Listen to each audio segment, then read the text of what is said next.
Bismillahirrahmanirrahim. Setiap Muslim wajib merasa takut terjerumus ke dalam kesyirikan.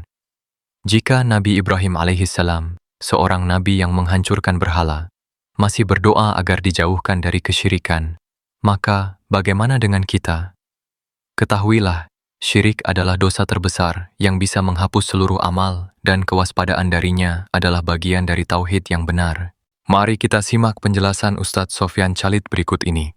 Kekasih Allah, Nabi Ibrahim alaihissalam berkata, sebagaimana Allah sebutkan di surat Ibrahim ayat ke-35, wajnubni wa baniya an na'budal asnam. Ya Allah, jauhkan aku dan keturunanku dari menyembah patung-patung. Nabi Ibrahim alaihissalam berdoa minta dilindungi dari menyembah apapun selain Allah subhanahu wa ta'ala. Al-Allamah Al-Fauzan hafidhahullahu ta'ala menyebutkan, dari ayat yang mulia ini kita bisa memetik pelajaran penting. Ar-raddu 'alal juhal alladziina yaqulun la yaqa'u syirku fi hadhil ummah fa aminu minhu wa waqa'u fihi. Bantahan kepada orang-orang bodoh yang berkata syirik tidak akan terjadi pada umat ini. Mereka pun merasa aman, tidak takut terjerumus syirik, maka pada akhirnya mereka terjerumus dalam kesyirikan itu. Karena kalau Nabi Ibrahim alaihissalam berdoa minta dilindungi dari kesyirikan, dan doa ini Allah ajarkan kepada kita untuk kita baca juga, berarti kesyirikan itu masih mungkin terjadi. Buat apa Allah suruh kita berdoa minta perlindungan dari kesyirikan kalau kesyirikan tidak mungkin terjadi pada orang yang sudah muslim? Bahkan telah menjadi sunnatullah bahwa adanya sebagian umat yang tadinya muslim lalu murtad keluar dari Islam karena menyembah kepada selain Allah subhanahu wa ta'ala. Nabi SAW bersabda, la taqumus sa'ah, tidak akan terjadi hari kiamat hatta yalhaqa hayyun min ummati bil musyrikin wa hatta ta'buda fi amun min ummatil awthan,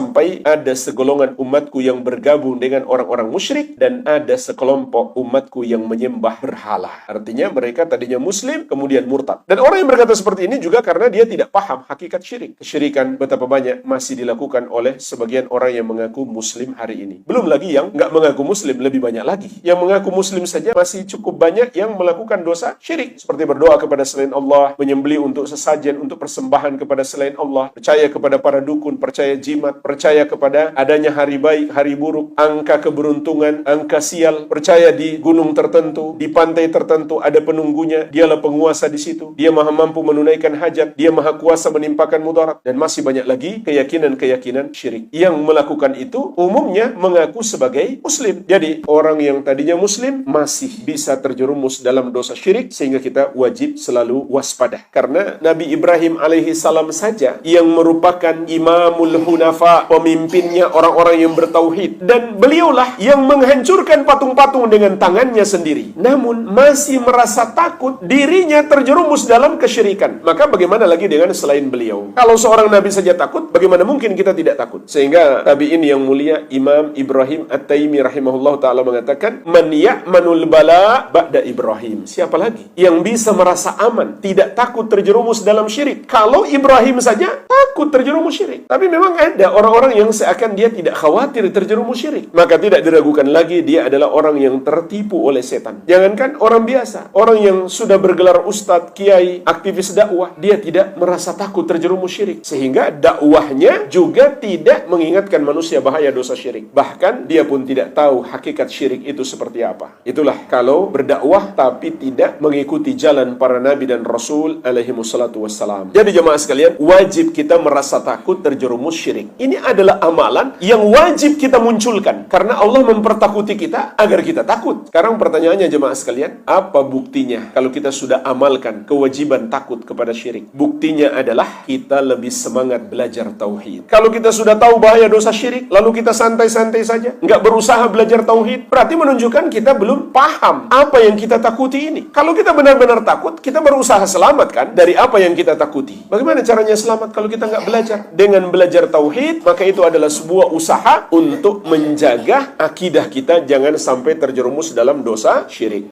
Takut kepada syirik adalah tanda lurusnya tauhid. Jika Nabi Ibrahim alaihissalam masih memohon perlindungan dari syirik, maka kewajiban kita lebih besar untuk waspada. Pelajarilah tauhid, ikhlaskan ibadah hanya kepada Allah, dan jauhilah semua jalan yang mengantarkan kepada kesyirikan. Semoga Allah menjaga kita hingga akhir hayat di atas tauhid yang murni.